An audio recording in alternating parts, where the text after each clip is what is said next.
بسم اللہ الرحمن الرحیم۔ السلام علیکم ڈیئر اسٹوڈنٹس، اور you all I hope you will be fine. Dear students, آج ہم پڑھیں گے غالب کی غزل ہر ایک بات پہ کہتے ہو تم کہ تو کیا ہے، اس کا فکری و فنی جائزہ۔ یہ غزل اردو و فارسی کے سب سے بڑے کلاسیکی شاعر، نثر نگار اور فلسفی اسد اللہ خان غالب کی ہے۔ انہوں نے اردو غزل کو مشکل پسندی، گہری فکر اور نئی تراکیب سے مالا مال کیا اور اسے ایک نئی جہت بخشی۔ غالب اپنی زندہ دلی، انفرادیت اور انسانی نفسیات کی باریکیوں کی وجہ سے مشہور ہے۔ مرکزی خیال۔ غزل کا مرکزی خیال محبوب کے انداز گفتگو پر حیرت، عشق کی شدت اور رقیب سے حسد ہے۔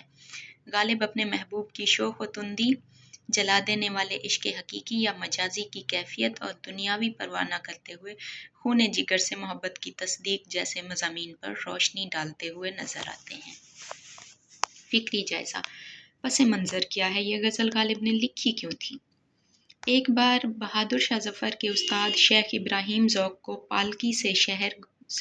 پالکی میں بیٹھا شہر سے گزرتے دیکھ کر غالب نے ان پر طنزیہ مصرع کسا۔ کیونکہ غالب کو ان سے حسد ہوتا تھا، رشک ہوتا تھا کہ وہ بہادر شاہ ظفر کے ابراہیم ذوق استاد ہیں اور مجھے بہادر شاہ ظفر کی دربار تک رسائی نہیں ہے۔ اس لیے جب انہوں نے دیکھا کہ ابراہیم ذوق کو 4 بندے پالکی میں اٹھا کر لے جا رہے ہیں تو غالب کو برا لگا اور انہوں نے طنزیہ مصرع کس دیا ان پہ۔ مصرع کیا تھا؟ بنا ہے شاہ کا مصاحب پھرے ہے اتراتا۔ ذوق کو یہ طنز برا لگا اور ذوق نے جا کر بادشاہ بہادر شاہ ظفر سے غالب کی شکایت کر دی، تو بہادر شاہ ظفر نے اپنے پیادے بھیج کر غالب کو اٹھوا لیا۔ مار پیٹ بھی کیا انہوں نے اور غالب کو زبردستی اٹھا کر لے آئے، اور ایسی صورت میں غالب کے کپڑے گریبان بھی پھٹا اور خون بھی نکلا، تھوڑی بہت چوٹ بھی آ گئی۔ تو اسی صورتحال میں غالب کے کپڑے پھٹ گئے۔ بہادر شاہ ظفر نے غالب پر غصہ کیا اور کہا کہ کیا ہے تو، تیری اوقات کیا ہے، تو خود کو سمجھتا کیا ہے، بڑا شاعر بنا پھرتا ہے، ذرا سا شعور نہیں ہے، میرے استاد پر مصرع کیوں کسا اس طرح۔ یعنی کہ بہادر شاہ ظفر جو کہ اس وقت کا بادشاہ تھا، اس نے غالب کی انسلٹ کر دی۔ تو جواب میں غالب نے جب دیکھا کہ اب بادشاہ ہے، مجھے کوئی نہ کوئی سزا دے گا، تو اپنے بچاؤ کے لیے غالب نے جھوٹ میں کہا کہ میں تو اپنی غزل کا مقطع پڑھ رہا تھا، میں نے آپ کے استاد ابراہیم ذوق پہ مصرع تو نہیں کسا۔ بہادر شاہ ظفر نے کہا اچھا ذرا سناؤ تو، اگر تھی کوئی غزل جس کا تم مقطع پڑھ رہے تھے تو کون سی غزل تھی؟ پھر کیا ہوا جی؟ اب غزل تو تھی کوئی نہیں۔ پھر غالب نے فوراً، اب ان کی ذہانت دیکھیں، بقول غالب انہوں نے خود یہ سارا واقعہ بتایا ہے، پھر انہوں نے فوراً اپنے تخیل میں ایک غزل تیار کر دی، اور دربار میں بہت سارے لوگ بیٹھے تھے۔ غالب سے کہا گیا کہ سناؤ غزل، تو غالب نے اپنی پاکٹ سے ایک پیج نکالا اور غزل پڑھنا شروع کر دی۔ بڑی واہ واہ ہوئی، اور جب غالب چلے گئے تو وہ جو جیب سے پیج نکالا تھا جس سے دیکھ کے وہ غزل پڑھ رہے تھے، وہ وہیں بھول گئے۔ کسی نے اٹھا کر دیکھا تو وہ پیج خالی تھا۔ یعنی کہ اب غالب کے تخیل کی بلند پروازی دیکھیے، انہوں نے فوراً ذہن میں غزل گھڑ لی اور خالی پیج اٹھا کے بہادر شاہ ظفر پر یہ ثابت کرنے کی کوشش کر رہے تھے کہ میں اپنی غزل جو میں پہلے پڑھ رہا تھا، جس کا میں نے مقطع پڑھا تھا اور ابراہیم ذوق کو غصہ آ گیا تھا، وہی سنا رہا ہوں۔ اس غزل میں کیا بیان کیا گیا ہے؟ غالب کی خودداری۔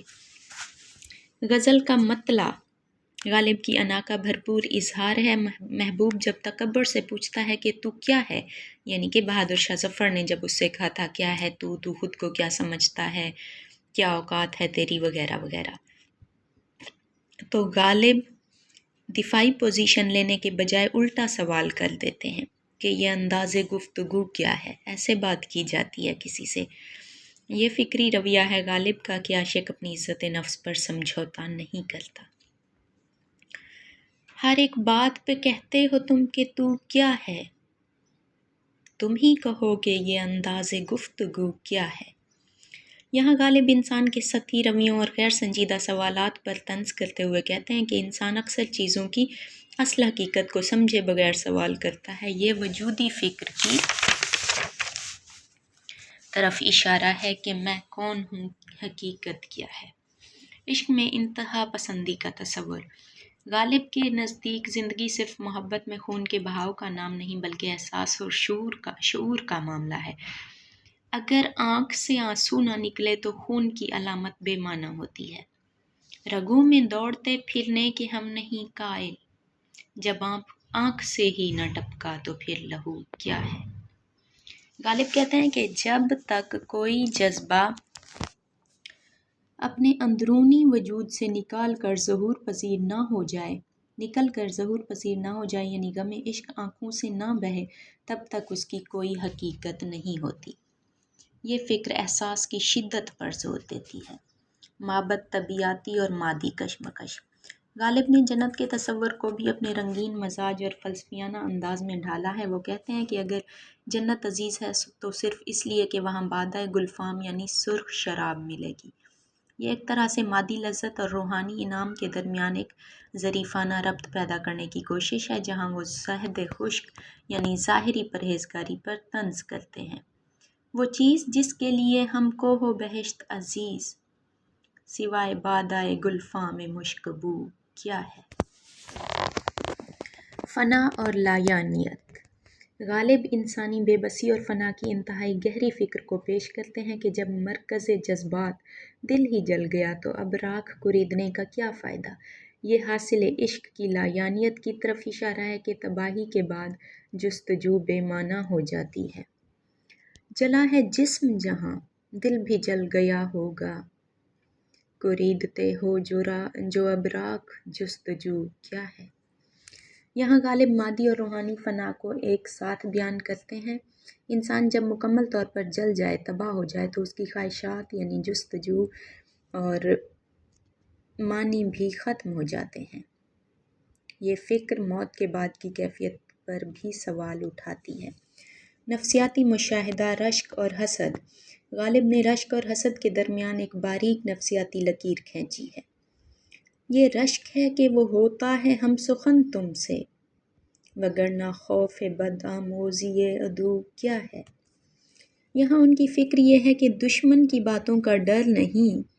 اب یہ بادشاہ بہادر شاہ ظفر کو پوری غزل سنا رہے تھے تو باتوں باتوں میں اسے اپنا مدعا بھی بیان کر رہے تھے کہ مجھے ابراہیم ذوق کی باتوں کا کوئی ڈر نہیں، مجھے بس یہی رشک ہے کہ وہ آپ سے ہم کلام ہوتا ہے۔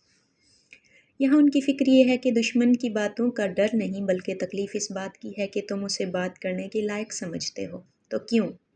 یہ انسانی نفسیات کی گہری عکاسی ہے کہ محبت میں انسان محبوب کی توجہ کا اکیلا حقدار بننا چاہتا ہے۔ سماجی طنز اور حقیقت پسندی۔ مقطع میں غالب نے اپنی سماجی حیثیت اور بادشاہ کی قربت پر طنز کیا ہے۔ غالب درباری نظام اور چاپلوسی پر طنز کرتے ہیں۔ وہ بتاتے ہیں کہ یہ اقتدار کے قریب لوگ اکثر غرور میں مبتلا ہو جاتے ہیں، جبکہ اصل وقار ان کے پاس نہیں ہوتا۔ ہوا ہے شاہ کا مصاحب پھرے ہے اتراتا، وگرنہ شہر میں غالب کی آبرو کیا ہے۔ شعر میں ایک طرف کسر نفسی یعنی عاجزی ہے تو دوسری طرف اس معاشرے پر چوٹ ہے جو انسان کی ذاتی قابلیت کے بجائے اس کے عہدے اور تعلقات کی بنیاد پر اسے عزت دیتا ہے۔ فنی جائزہ۔ حیّت غزل، ردیف اور قافیہ کا نظام۔ یہ ایک روایتی غزل ہے مگر بقول غالب یہ ایک حقیقت پر مبنی واقعہ کی وجہ سے کہی گئی ہے جو کہ ایک جدید طرز تحریر ہے۔ غزل میں ایک مطلع ہے اور ایک مقطع ہے۔ غزل کا ہر شعر الگ معنی و مفہوم رکھتا ہے مگر مجموعی فکر سے بھی جڑا ہوا ہے۔ غزل میں ردیف کیا ہے جو کہ ایک سوالیہ ردیف ہے۔ پوری غزل میں ایک اشتعال، تجسس اور استفسار کی کیفیت پیدا کرتی ہے۔ قوافی۔ گفتگو تند خو عدو رفو جستجو لہو مشک بو سبو آرزو آبرو۔ ان قوافی کے استعمال سے غالب نے ایک خاص قسم کا صوتی ارتعاش پیدا کیا ہے جو پڑھنے والے کے ذہن پر دستک دیتا ہے۔ تراکیب کی ندرت۔ غالب مشکل اور فارسی امیز تراکیب کو بڑی سہولت سے اردو کے قالب میں ڈھالنے کے ماہر ہیں۔ اس غزل میں چند نہایت بلیغ تراکیب ہیں، جیسے شوق تند خو، محبوب کی ایسی شوخی جس میں غصہ اور تیزی شامل ہو، بد آموزی عدو، دشمن کی طرف سے سکھائی گئی بری باتیں یا پٹی پڑھانا، بادائے گلفام میں مشک بو، ایسی سرخ شراب جس سے کستوری کی خوشبو آئے، طاقت گفتار، بات کرنے کی صفت۔ صنعتوں کا استعمال۔ غالب نے اشعار کے حسن کو بڑھانے کے لیے مختلف صنعتوں کا سہارا لیا ہے، جیسے صنعت تضاد و موازنہ ہے۔ دوسرے شعر میں شعلہ، آگ اور برق، بجلی کا موازنہ محبوب کی ادا سے کیا گیا ہے۔ صنعت مرات النظیر، شراب کے ذکر والے شعر میں شیشہ، قدح، کوزہ اور سبو جیسے ہم جنس الفاظ کا استعمال کلام میں حسن پیدا کرتا ہے۔ پیکر تراشی۔ غالب نے الفاظ کے ذریعے ایسی ایسی متحرک تصویریں بنائی ہیں کہ شعر پڑھ کر اس میں بیان کردہ تصویر کا ہمارے ذہن میں نقش کھنچ جاتا ہے، جیسے چپک رہا ہے بدن پر لہو سے پیرہن، ہمارے جیب کو اب حاجت رفو کیا ہے۔ اس شعر میں خون آلودہ لباس کا بدن سے چپکنا ایک نہایت طاقتور اور دہلا دینے والا منظر پیش کرتا ہے، جو عاشق کی وحشت اور خستہ حالی کی عکاسی کرتا ہے۔ زبان و بیان اور لہجہ۔ مکالماتی انداز۔ مطلع میں تم کہتے ہو تم ہی کہو سے براہ راست ایک گفتگو کی فضا قائم ہوتی ہے جو قاری کو کلام کے اندر شامل کر لیتی ہے۔ استفہامیہ لب و لہجہ۔ پوری غزل میں سوالات کی بھرمار ہے، یعنی کیا ہے کی تکرار ہے۔ غالب کے لا ارادیت اور جستجو والے مزاج کو فنی طور پر تقویت دیتی ہے۔ جب آنکھ سے ہی نہ ٹپکا تو پھر لہو کیا ہے۔ یہاں غالب نے ایک سائنسی حقیقت، خون کا رگوں سے دوڑنا، کو رد کر کے اپنی جذباتی سچائی کو دلیل بنا کر پیش کر دیا ہے۔ موسیقیت اور آہنگ۔ غزل میں ردیف کیا ہے کی تکرار موسیقیت پیدا کرتی ہے۔ یہ غزل اپنے موسیقیائی خوبیوں کی وجہ سے برِ صغیر کے نامور گلوکاروں جیسے بیگم اختر، مہدی حسن اور جگنجیت سنگھ کی پسندیدہ رہی ہے۔ اس کی وجہ یہ ہے کہ الفاظ میں بندش نہیں بلکہ کشادگی ہے، جو راگ اور سر کو پھیلانے کے لیے کافی جگہ فراہم کرتی ہے۔ رہی نہ طاقت گفتار اور اگر ہو بھی تو کس امید پہ کہیے کہ آرزو کیا ہے۔ اب دیکھیں غالب بہادر شاہ ظفر کو یہ احساس بھی دلا رہا ہے کہ اب مجھ میں بولنے کی سکت نہیں ہے، اور یہ بھی بتا رہا ہے کہ مجھے کوئی امید ہے تم سے، کوئی آرزو ہے، لیکن میں کس امید پہ کہوں، تاکہ بہادر شاہ ظفر اصرار کرے۔ نزاکت طنز۔ مقطع میں غالب نے نزاکت طنز کا سہارا لیا ہے۔ شاہ کا مصاحب اور آبرو کے درمیان جو ربط قائم کیا ہے وہ ان کی سماجی حیثیت اور ان کی انانیت کے درمیان ایک فنکارانہ توازن ہے۔ ہوا ہے شاہ کا مصاحب پھرے ہے اتراتا، وگرنہ شہر میں غالب کی آبرو کیا ہے۔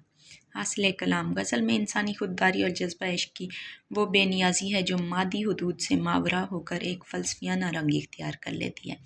غالب نے روایتی رنج و ملال کے بجائے ایک باغیانہ اور سوالیہ لب و لہجہ اپنایا ہے، جہاں وہ محبوب کی تحقیر کا جواب اپنی انا کی بلندی سے دیتے ہیں، اور عشق کی معراج محض جذبات کو نہیں بلکہ اس کی عملی تڑپ کو قرار دیتے ہیں۔ غزل کا فکری بہاؤ قاری کو یہ پیغام دیتا ہے کہ حقیقی زندگی آرائشوں یا ظاہری آبرو میں نہیں بلکہ اپنے وجود کو عشق کی آگ میں تپا کر ایک ایسا مقام استغنا پر پہنچنے میں ہے جہاں دنیا کی ہر چیز ہیچ نظر آنے لگے۔ یہ غزل دراصل انسان کے اندرونی وقار اور خارجی حالات کے درمیان ایک ایسا توازن ہے جو شکست میں بھی فتح کا احساس پیدا کرتا ہے۔ آئی ہوپ آپ کو بہت اچھا لگا ہوگا یہ پس منظر اور اس غزل کا فکری و فنی تجزیہ۔ نیکسٹ لیکچر میں انشاءاللہ ہم اقبال کا نظریہ خودی کو ڈیٹیل سے ڈسکس کریں گے۔ اگر میرے ان نوٹ سے آپ کو ذرا سا بھی فائدہ ہو تو مجھے اپنی دعاؤں میں لازمی یاد رکھا کریں۔ Take care. اللہ حافظ۔